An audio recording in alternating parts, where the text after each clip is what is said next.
Cannabis Common Sense, the show that tells the truth about marijuana and the politics behind its prohibition. Hello and welcome to another exciting edition of Cannabis Common Sense. We have a great show for you tonight. My guest and guest host here is our friend David Rexroad. Resurrects. Welcome, Rex. You're back. Yeah. And we have a special guest in from the Cannabis Saves Life tour, and Timmy, the guitarist, is Yoshi Gish. And Chris is on the drums, and they're ready to rock it out for us here shortly. Thanks for coming on, guys. We appreciate you volunteering your time.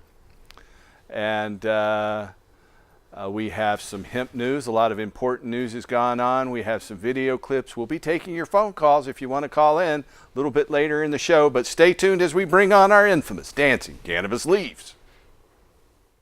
I feel the force.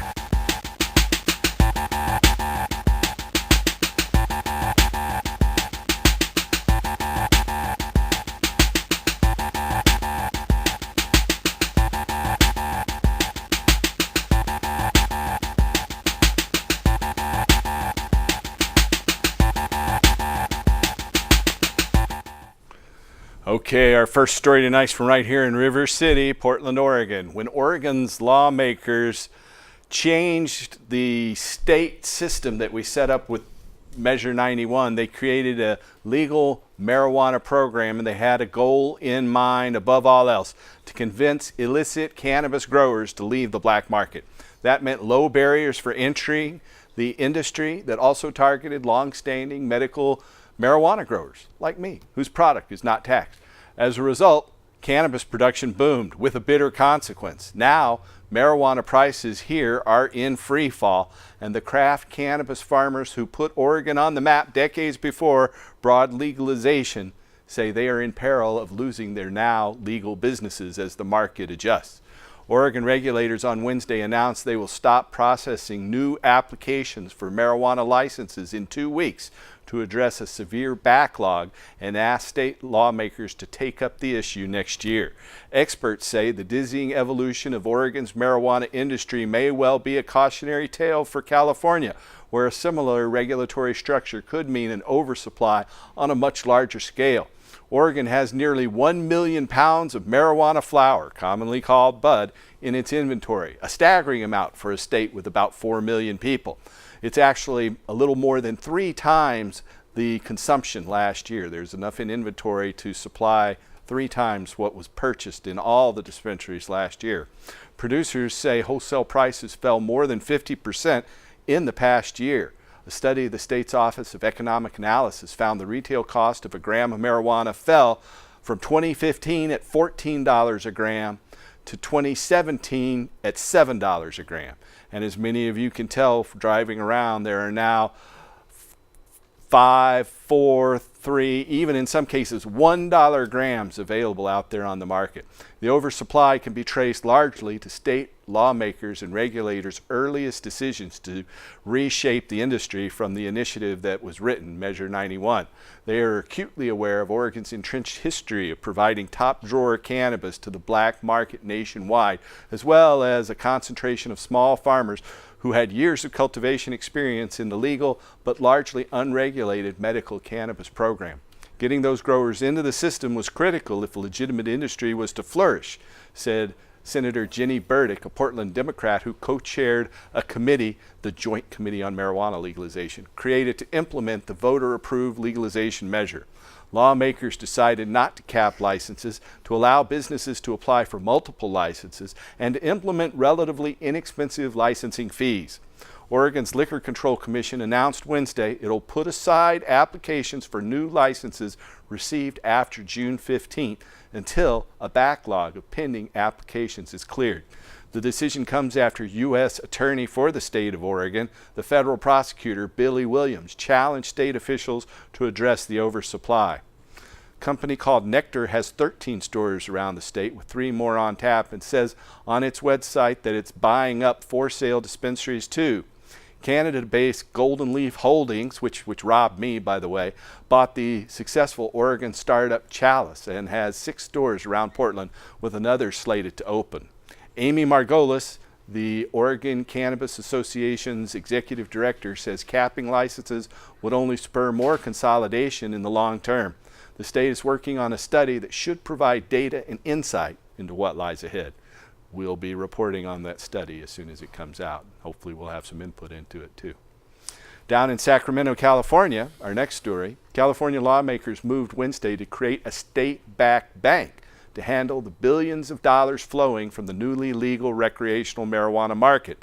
The world's largest legal recreational marijuana economy, created under a law that took effect this year, is projected to grow to $7 billion. The bill, approved by a bipartisan state Senate vote 29-6, is designed to help cannabis entrepreneurs who usually deal in cash because most banks won't accept money from a product that remains illegal under federal law. I've actually been through 19 bank closures since 2007. The only 2, the last 2, have said it's because you're involved in the marijuana industry. The others wouldn't even say what it was for. But California Senate Bill 930 now goes to the state assembly for consideration. On the other coast, Senator Kirsten Gillibrand of New York, a prominent Democrat U.S. Senator, is slamming pharmaceutical companies for opposing marijuana legalization. Senator Gillibrand said, quote, "To them, it's competition for chronic pain, and that's outrageous because we don't have the crisis in people who take marijuana for chronic pain having overdose issues. It's not the same thing. It's not as highly addictive as opioids are. On the federal level, we really need to say it's a legal drug. You can access it if you need it," end quote, from Senator Kirsten Gillibrand. Gillibrand, in an appearance on Good Day New York this morning, was responding to a question about whether marijuana is a gateway drug that leads people to try more dangerous substances. Senator Gillibrand said, quote, "I don't see it as a gateway to opioids. What I see is the opioid industry and the drug companies that manufacture it, some of them in particular, are just trying to sell more drugs that addict patients and addict people across the country," end quote. Legalization advocates have long speculated that Big Pharma is working behind the scenes to maintain cannabis prohibition.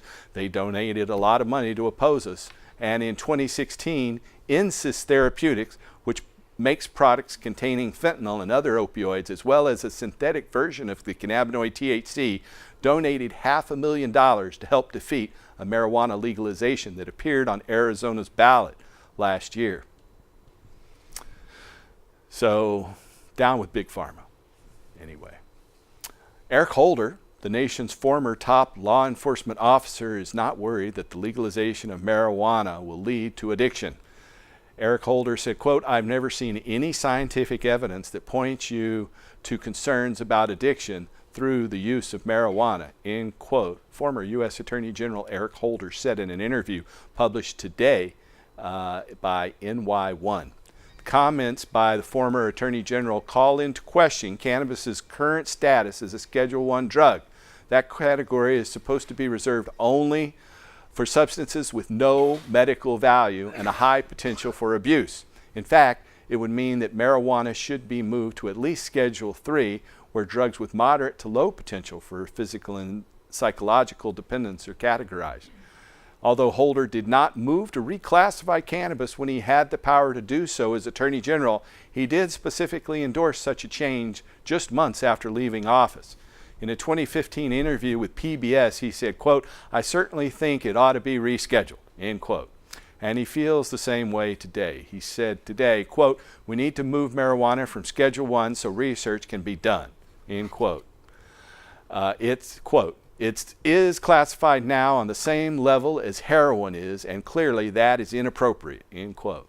While Holder did nothing to officially recategorize marijuana as Attorney General of the United States and continually passed the buck to Congress when asked about the issue, Holder's Justice Department did issue guidance known as the Cole Memo, which generally allowed states to implement their own cannabis laws without federal interference.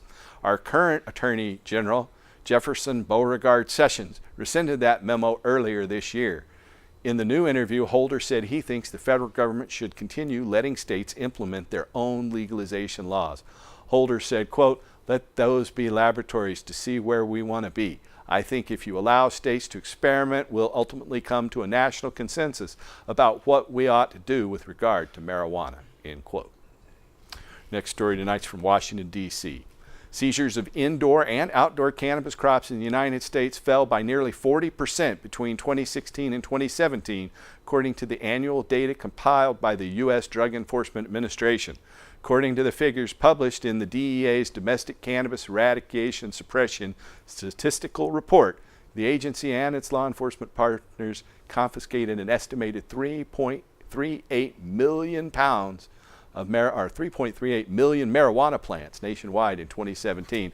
That represents a 37% decrease from the agency's 2016 totals, when it eradicated some 5.34 million plants. As in past years, the majority of seizures nationwide, 72%, took place in California, where law enforcement seized an estimated 2.45 million plants. That total was 35% lower than in 2016, when law enforcement confiscated an estimated 3.78 million plants in the state of California. California voters in November 2016 legalized adult use in marijuana possession, cultivation, and sales. Law enforcement seized 100,000 plants in Kentucky, down from 15% from 2016, and 75,000 plants in West Virginia, 63,000 plants in Arkansas, and over 60,000 plants in Indiana. The agency and its partners reported making 4,502 arrests in conjunction with their cannabis eradication efforts, a 20% decline from 2016. The DEA also reported seizing some $20.5 million in assets during their confiscation efforts, a 60% reduction from the previous year. The full data from the DEA's 2017 report, as well as past year's reports, are available online at dea.gov. That's dea.gov/ops/cannabis.shtml. Our next story tonight is from Tallahassee, Florida. A Florida Circuit Court judge has ruled that a legislatively enacted ban on the smoking of medical cannabis by qualified patients is unconstitutional. State lawmakers in 2017 passed Senate Bill 8A, which sought to amend provisions of Amendment 2, a voter-initiated constitutional amendment permitting the use and distribution of marijuana for medical purposes.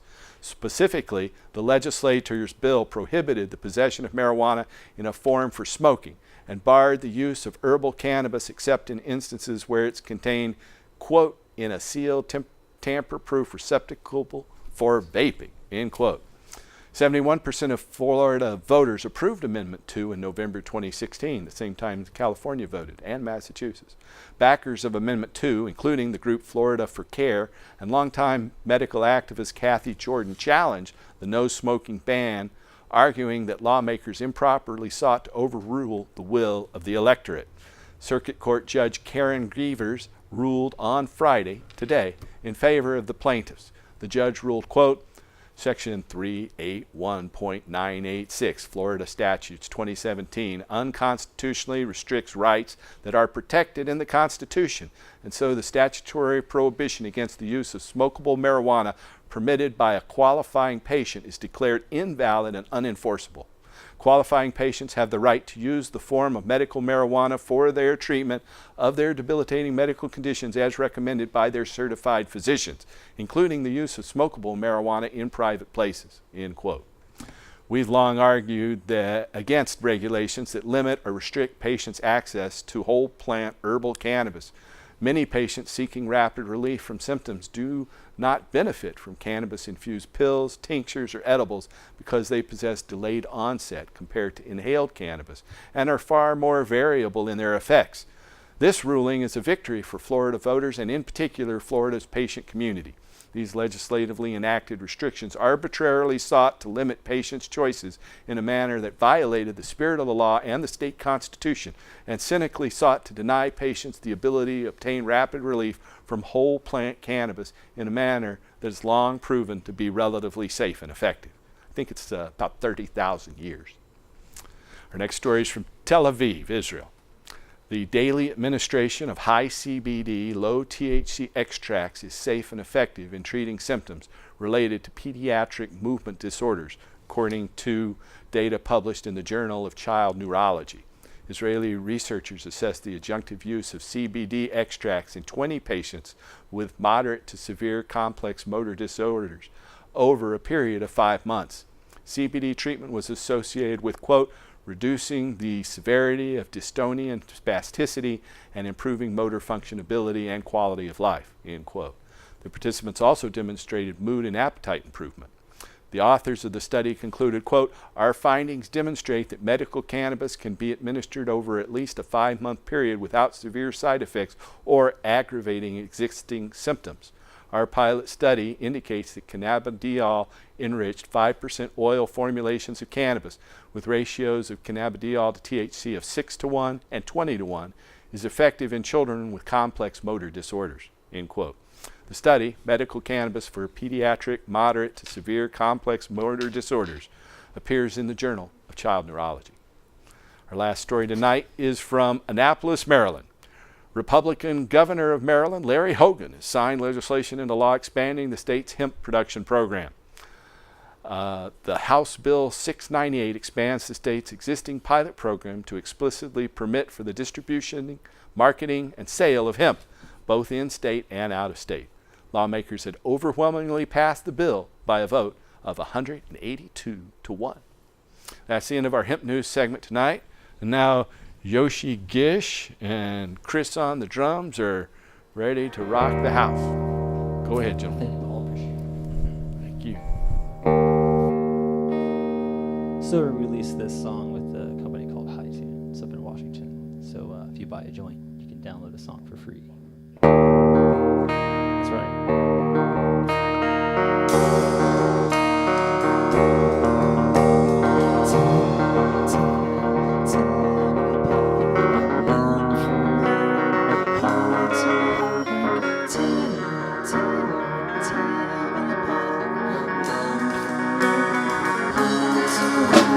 Told you everything, there's no need to hide. The grass is always greener on the other side. Settle for nothing less, earn everything you own.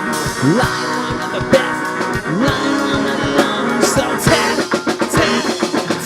me apart. Live from them, heart to heart. Tap me apart. Live from them, heart to heart. Anything from the rest of the world. I'll isolate myself for the love of a girl. Take nothing more than what's given to me. I expect the worst. It's my chaos theory. So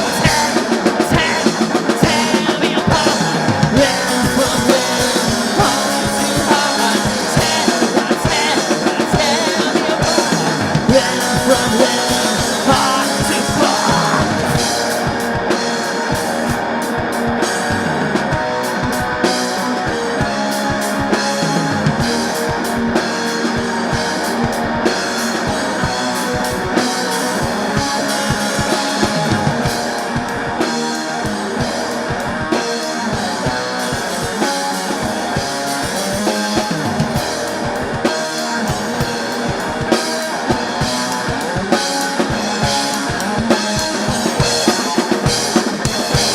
I won't be taken seriously, this is no joke.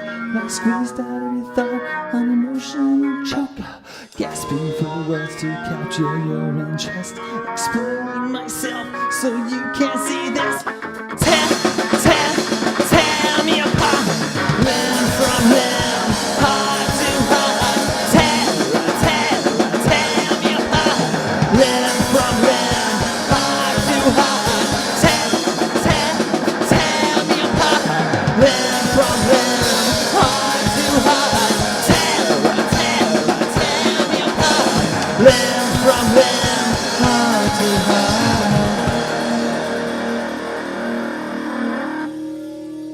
you. Thank you. That's Yoshi Fish. Thank you, Yoshi. You'll be back at the end of the show to take us out here in about 35 minutes or so. Thank you. And Chris on the drum. Thank you. Mic drop. Hey Rex, welcome back. Thank you. Oh my mic drop. Better put my mic on. Hello. Sorry about that. David Rexroad, how are you, David? I know you just got out of the hospital. Yeah, I was there for, a short stay. I didn't stay the night, but unfortunately, I'm not going to be taking any opiates for this back pain. I have a condition called Marfan syndrome, and it's just, getting the best of me, but I'm going to keep walking one foot in front of the other, and I choose to use cannabis. And, I'm very grateful that not only is this condition recognized so that I can be a medical marijuana patient, but that, at times like this, that's what I turn to instead of throwing up what food, I have and not feeling good, because I would rather feel the pain. I'd rather be in touch with that than... Well, those opioids, they're addictive within 3 days. Right. I twisted my ankle and they gave me some Vicodin, which isn't as strong as a lot of the things they give them, but that was fine for me. After 2.5 days, I quit, and I could tell I never really used these opioids in my life, really. I mean, in rare occasion when I had surgery. But after 3 days, I felt kind of a withdrawal after just less than 3 days. Right. So they're very debilitating. Yeah, there was a time that I was given opioids, and it was crazy how it happened, because I'd refused them. I'd actually gotten into a bike wreck with what's called a whizzer. It's like a Schwinn beach cruiser, and it's got an engine on it. If you don't have your license, like I didn't, because I was framed, and they said I had a green tongue from smoking weed. And it was the most liberating thing for me, because it freed me and made me stand up for myself and get all my things together and get on Social Security like I should have in the first place, and get on my Section 8, take care of my housing, take care of myself, become my own advocate. Let's talk a little bit about your condition, Marfan syndrome. A lot of people probably don't know a lot about that disease. I know when I first met you, I told you what little I knew, which was that Abraham Lincoln was also someone who had Marfan's disease. Right. It's a condition where, we're a mutation, and it's a mutation as a result of royal incest, and it goes all the way back from King Tut all the way to Akhenaten. And it's strange how it happened, but it did. And it's a mutation, and it's a strange mutation, but, even Lincoln himself was asked if he was born of the times and if he was supposed to be president, and he said yes, as if that, was not a coincidence or something, because, people like us are rare. We're 1 in 5,000, 1 in 20,000.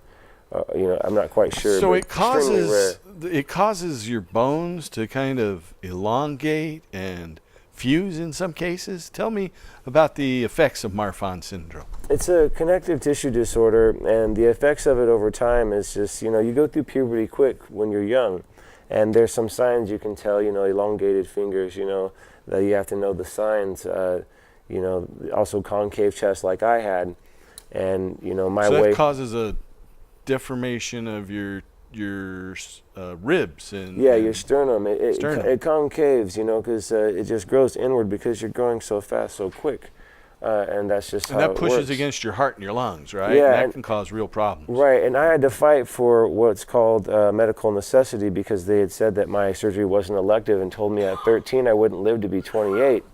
So, to me it's like, American healthcare is nothing but Americans' nightmare, because I gave up on the white picket fence and the whole, trying to procreate, and because I didn't want to have a kid that would have to suffer like I did, and to be brought up to have to be told they'd have to pay $250,000 just to get corrected. Mm-hmm. So I fought for my life, got my surgery for free. I'm very grateful for that. I'm not bitter about my past or how I'm created. I know I'm different, but what it is, I don't look disabled. And that's the thing, I did my best to mask it. I was in denial until I was 31, and that's when I had passed.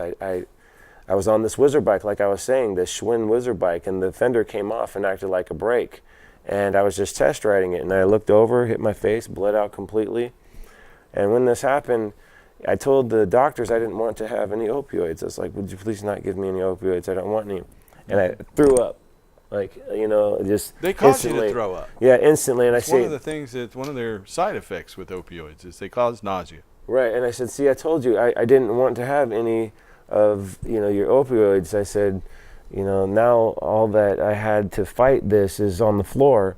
I said, now what I want is, you know, 2 plates of food because all I need is nutrition. And, you know, at this point, yeah, I didn't feel any pain when I passed because I bled out completely. And I was very grateful to be alive, but a buddy of mine, he came and he brought a joint. And when he brought a joint, you know, I'd been a stoner up to this point, you know, and I'd never really smoked it when I was hurt, like really bad, you know. You didn't realize the medicinal effects. Yeah, I didn't realize it, you know, so here I am. I'm like wheeling down in the wheelchair in the parking garage of the hospital, and my right eye was completely swollen shut, and I'm smoking on this joint. And as I'm smoking on this joint, my eye instantly opens, and I was just like instantly to tears. So it's just like automatically, I didn't really realize that the medicinal purposes are such, you know, a beneficial thing for people that are just automatically in a wreck. You don't give them opioids, you give them cannabis. You know, cannabis is the answer at that time, you know, and I don't see why they didn't do that with me, but sometimes you just have to self-medicate. But I don't suggest to smoke it. I do suggest the healthy high is to vaporize it, 'cause that way you get the Delta-9 without burning it out. You know, I was a smoker for the longest time, and now I'm about that healthy high. You know, now I'm about taking care of myself, and you know, I'm just very grateful to, you know, see someone like Paul Stanford, the hemp hero himself, you know, help me from the beginning of my journey because of him and Dr. O, who were able to get me medical marijuana papers in a very crucial time in my life.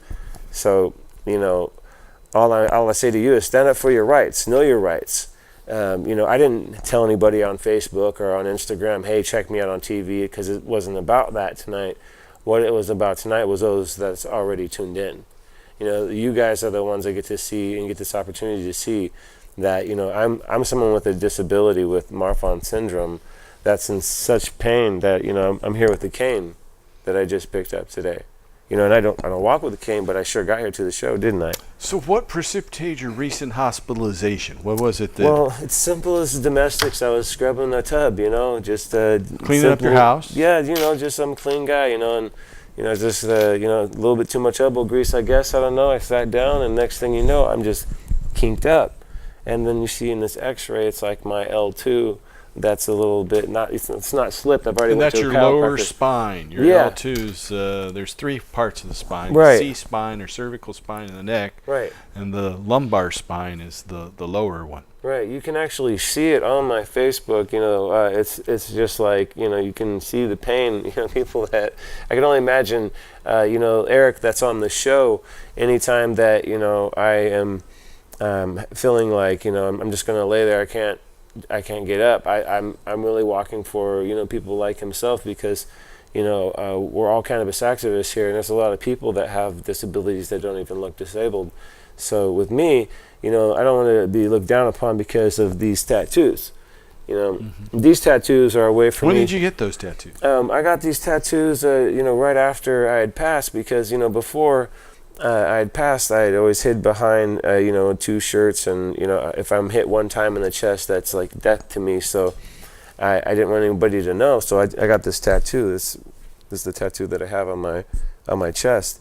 And this name, Resurrect, was given to me. My name is David Allen Rexroad, but, you know, I'm sitting there, and this girl, you know, right after I passed, she's sitting on the couch, and she says, your name is Resurrect. And I said, okay. And kind of ever since then, this shirt, what represents to me is, you know, the journey, you know, that I've had with cannabis. I get to name it. Before it was just medical marijuana. I had a cool shirt. It was a cross. But this right here is, you know, who I am. You know, you can't really judge me, because I don't choose to be on the, you know, the bright and right side, or choose the dark either. I choose to do what I need to do in order to medicate without anyone having to say anything about what I do.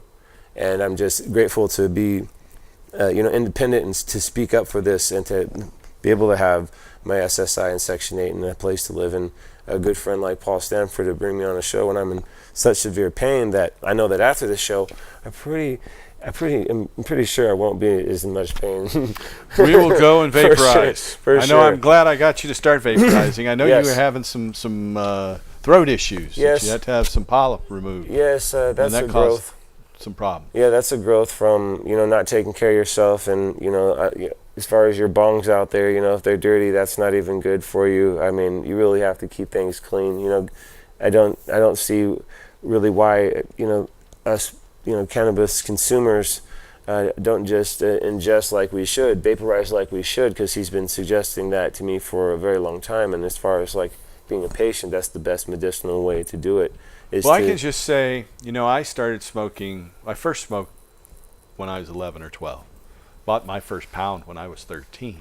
Right. But that was back when pounds were $110 in Texas. But in about my early 40s, I'm now 57, soon to be 58. In my early 40s, I developed a cough, and I was coughing up black stuff. And I was never really a tobacco smoker. Right. So I switched to using the Volcano vaporizer there when I was about 41, 42.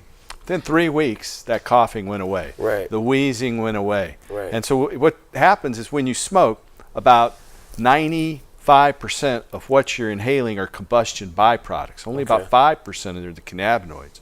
Where when you vaporize, it's all the medicinal products, and there are no combustion byproducts. And you have to really understand, you have to invest in yourself, because those things aren't cheap. But I mean, No, they're not. They cost about $700 for a good one. But I have one that's 12 years old, and it still works. Right. Right.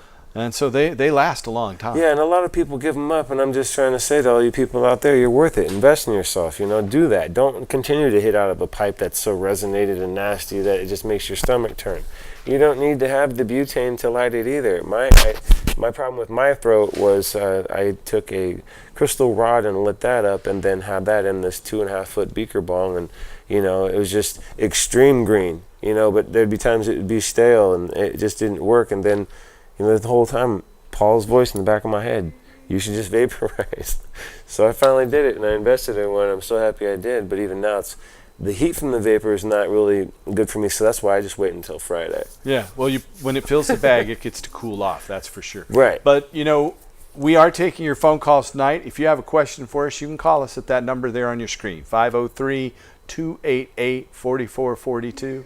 That's 503-288-4442. We have a video that we're going to run right now from CNBC, and it talks about how hemp cars whose body is made from hemp. You can use hemp, by the way, to drive your car as a fuel. And we have a hemp flame right here, our hemp flame for freedom.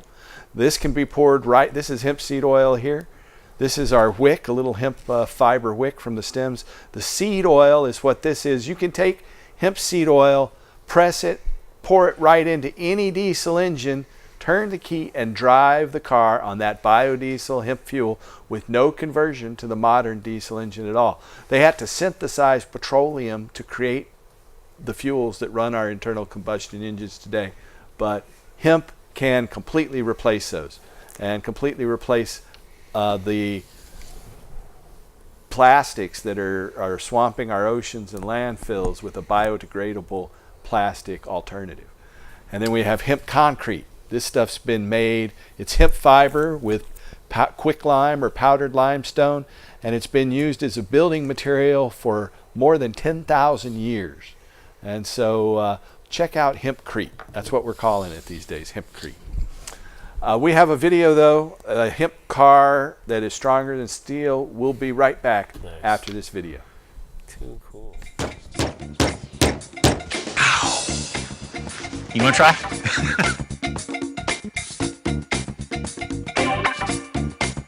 It's not made out of marijuana. It's made out of cannabis hemp. You can smoke all the cannabis hemp you could possibly want. You won't get high.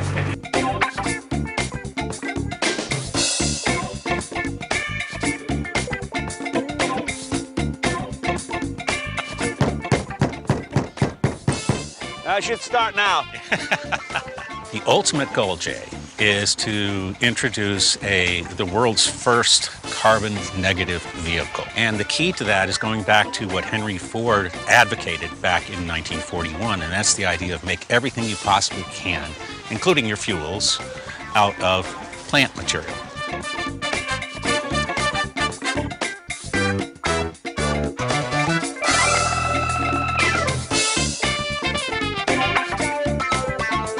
I think the primary market are going to be people that want to be supportive of the ecology aspect of automobiles, especially the younger generation.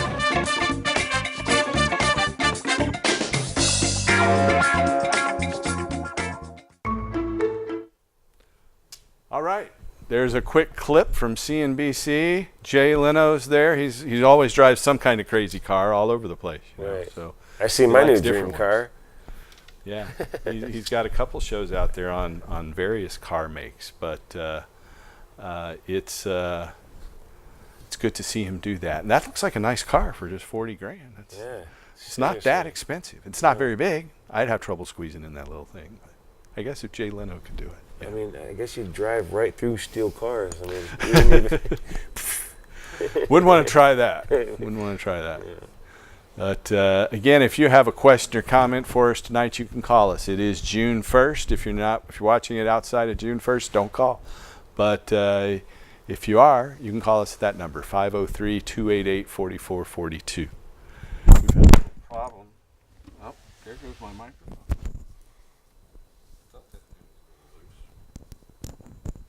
Okay, there. That hopefully works better. Technical difficulties, we are an all-volunteer show here, folks. So you gotta wing we it have to bring glitches, it. especially when you go live. Yeah. There's just more likely to be some issues there. Yeah, you gotta wing it to bring it. You gotta bring that good word about that good herb. This thing keeps falling out of this. Yeah, no, it's all good there. Maybe I should. I don't know. Here, we'll try that. Maybe that'll hold it for a minute anyway, till we can run another video here. Where I know they're getting one ready. Well, I'm proud to say that now, that I've got everything taken care of. That now I have a passport. Now I'm able to, continue to, give the good messages that I have to give. Create the awareness for the green tongue theory that's still out there in states. Tell our audience about the green tongue theory. Yeah, you I don't guys think know most me well people, for that unless one. our long-term viewers, don't really know how the police, especially in Right. Washington State, Right. will say you are stoned because you have a green tongue. Right. And some courts in Washington hold that is probable cause. Yes, they use this probable cause Don't to say. eat green apple candy. Yeah, and I don't even Dry like green either. candies, and that's the funny thing. They said I had a green tongue from smoking weed because I took it to trial. And, that same judge happened to, 5 years later, get a DUI. I even told him. For alcohol. Yeah. I said, I hope you get a DUI. I call up Paul one day. I said, check this out, man. Remember when I told you? And it just happens that way. So I wait for karma, and karma happens to be that, if you want to be that way, things won't work out for you. But I'm glad it got me to where when I went to the treatment center, I got out of the 4 months that they were going to give me because I said, now, can you believe this? I told them who I am, what I do, what I've been up to, how I know my rights, and, how if I need to, I can contact High Times and get them to talk about what's going on, how the injustice of the green tongue theory. And, this is going on in all these states that aren't green, and those are not the United States. We're not united until we're all legal. And what it is it's all those prisoners that they're not trying to free. And that's exactly why the federal law is the way that it is. We all know this, yet we just have to wait for what? The federal people to understand that, we understand we've given you the key to the bathroom. You have the power. We are the numbers. You understand? There's 325 million of us and about 33 million of you. So as far as you guys go, you guys are here to serve us, to protect us, not yourselves.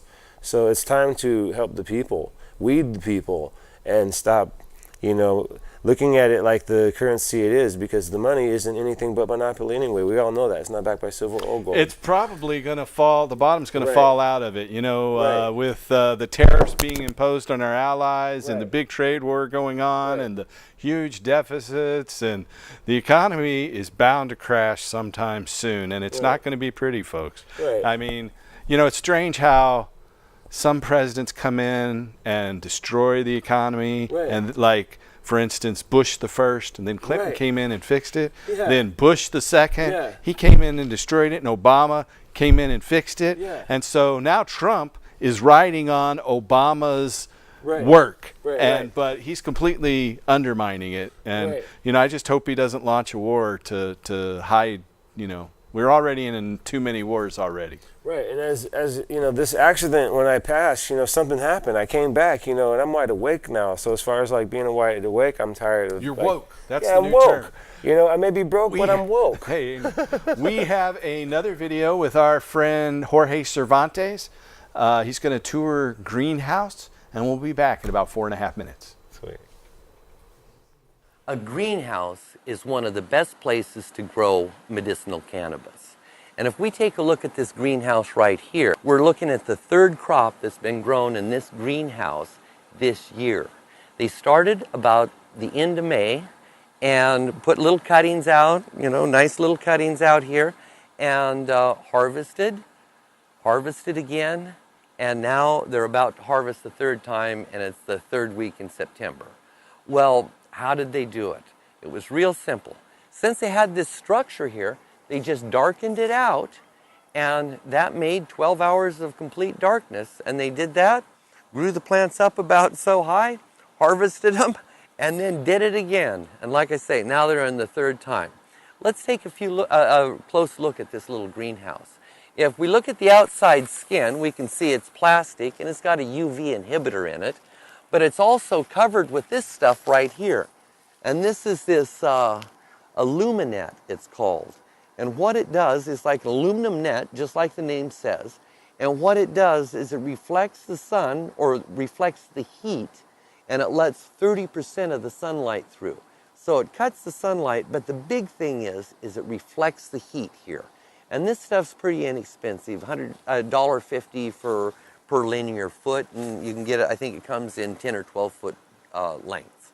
Okay, now this stuff here, the door, is actually a bug screen.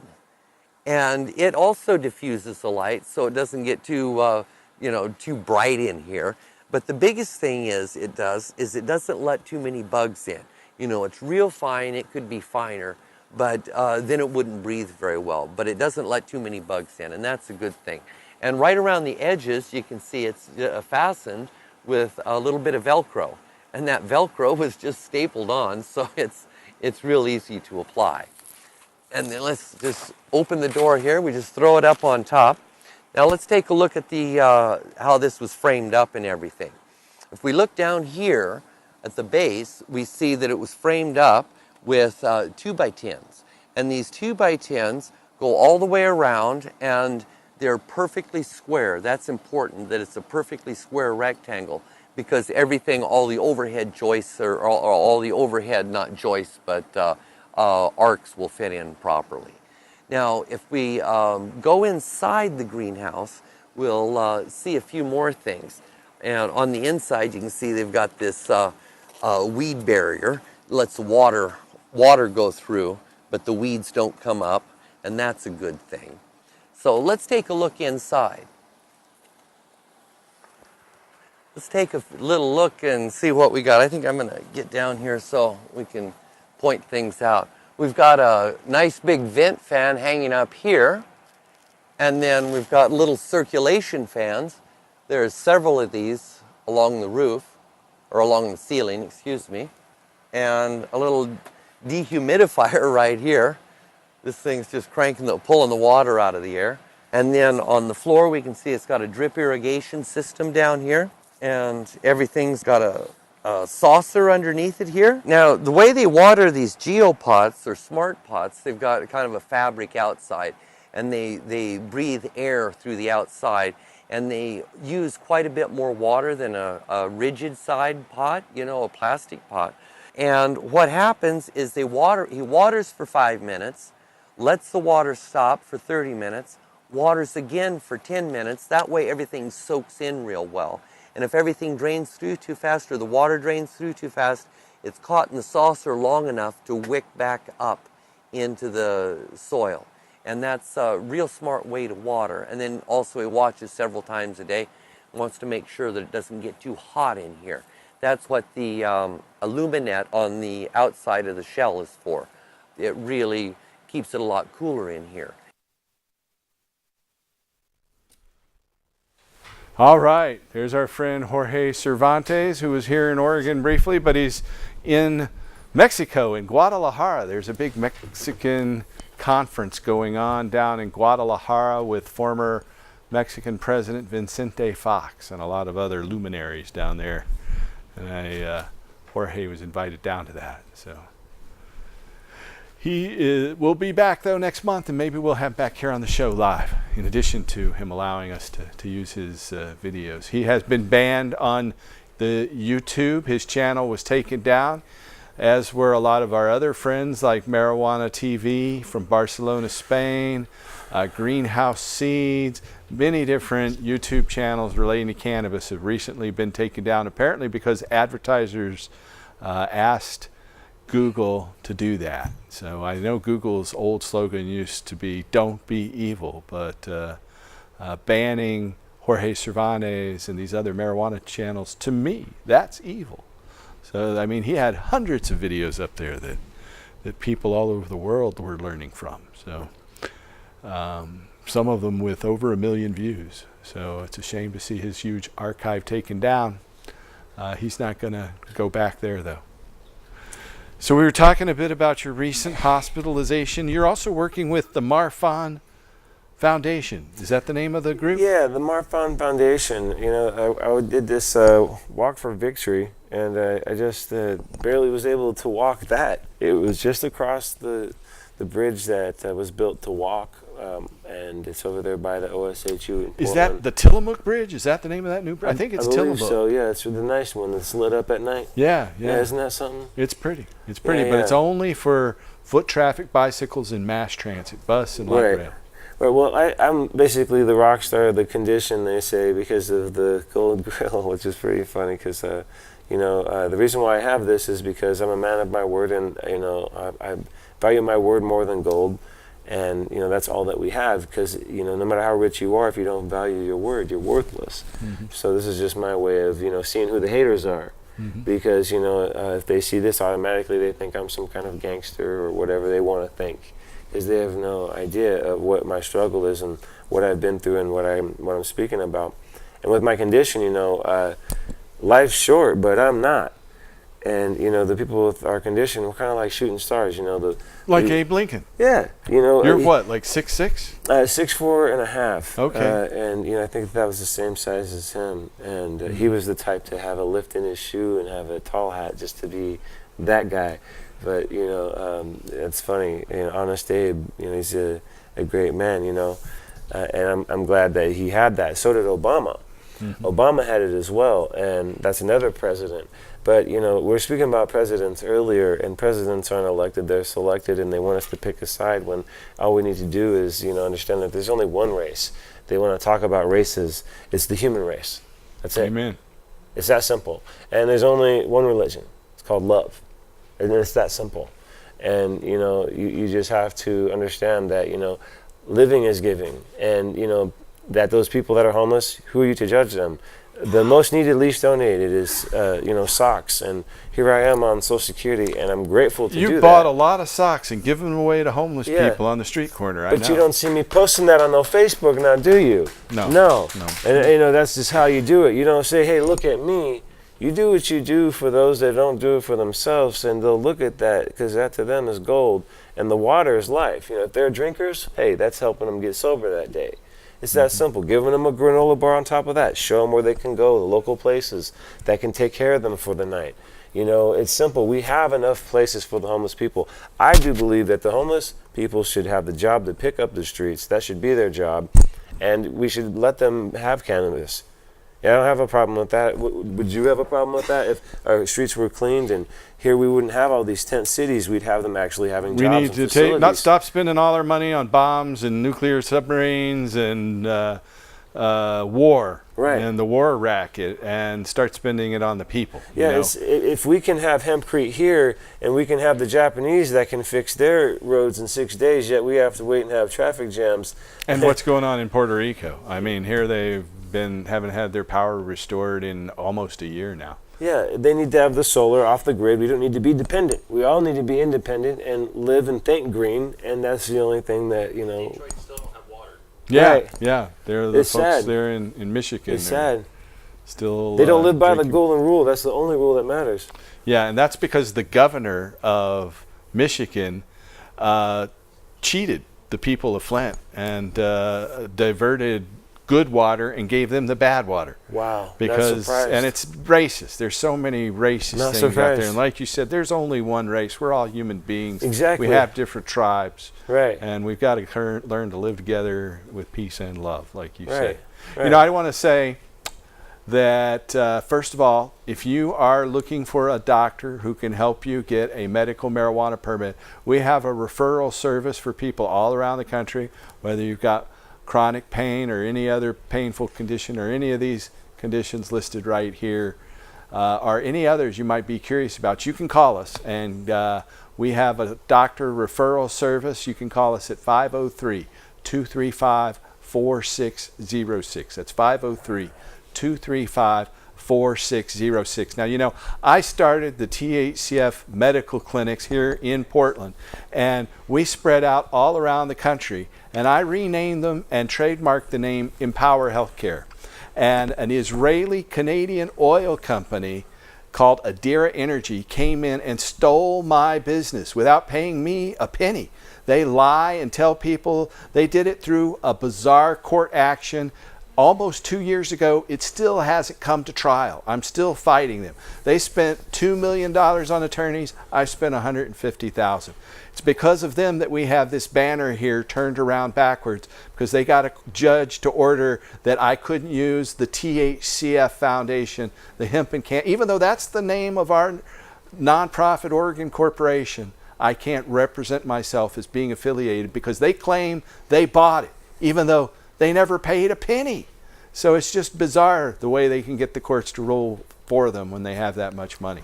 So do not go to Empower Healthcare, my old office at Southeast 18th or any of the others around the country. We have a referral service. We have doctors all around the country. Do not go to Empower Healthcare until I win it back in the ultimate trial.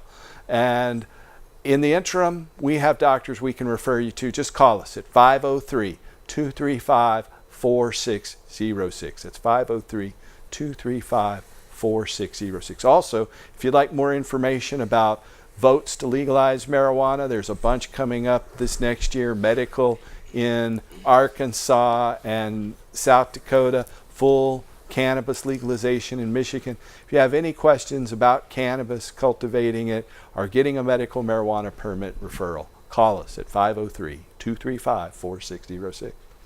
So I'll get off that. So we've got about 2 minutes left to go here before we're going to have Yoshi come on with a song. Well, I don't know how well the quality is of the zoom in, but if you could zoom in right here on this, right here on my phone, I can show you the picture that I have with my mother. My mother just sent this to me.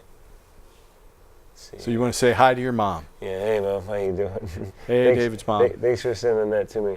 Yeah, but see, in this picture, you know. I don't know if they're going to be able to get it. Oh, okay. He's Well, that's trying. fine. Oh, you move. Okay. But you know what? We do have a studio audience member who has a question. Go right ahead, John. Well, I just want to remind everybody, just in case it didn't get mentioned, that because of the financial dilemma that this rogue energy company perpetrated upon a friend of ours here, Yeah, we have Paul the was hemp not. aid for hemp stock coming There you up. go. Thank you for taking I had words. forgotten. Thank you for that reminder. Yes. It's happening out in Oregon City. Yes. There's no admission, free Take it- parking take it from on there, private property. We aren't being forced to hire adverse security guards. Find out more at our website, crrh.org, or on Facebook. Just look up Hemp Aid for Hemp Stock. And I think we might even have a poster of it that we can put up here. Maybe. We'll see. Well, anything you want to say in closing, Rex? Well, actually, you know, it's kind of strange. I got a call from my good buddy Timmy, and he's like, "Hey, you know, call the show about tonight." And I'm just very grateful because, you know, this isn't just a T-shirt. This is actually my tattoo. And I have no problem showing you that, you know, the reason why I have It's on your skin under there. Yeah, the reason I have this tattoo is because, you know, this is my way of covering up the scar on my chest, because I didn't want to be afraid of being hit in the chest, you know, because one hit to the chest, that's death to me. That could be the end for you. So, yeah, the grill, you know, I look like a tough guy too, so I don't think you'd mess with me either, right? Okay. All right. So, well, I want to thank you for coming on such short notice, David. Thank we'll you very be much. going to our after show party. I want to thank you, viewers, for tuning in. We're going out with Yoshi Gish on guitar and his drummer, Chris. I want to thank you guys for coming on as well. Remember, tune in next week and help us restore him. And Yoshi Gish.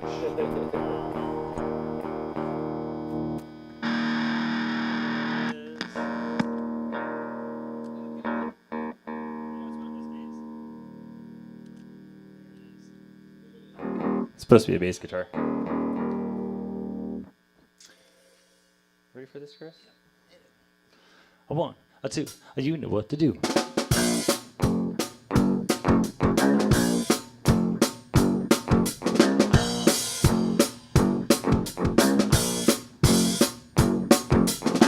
I fell in love with the girl. She looks just like you. Even though you're far away, I see you every day. I'm stuck in the wrong place. I just wanna see your face. Not do anything for you, but she looks just like you.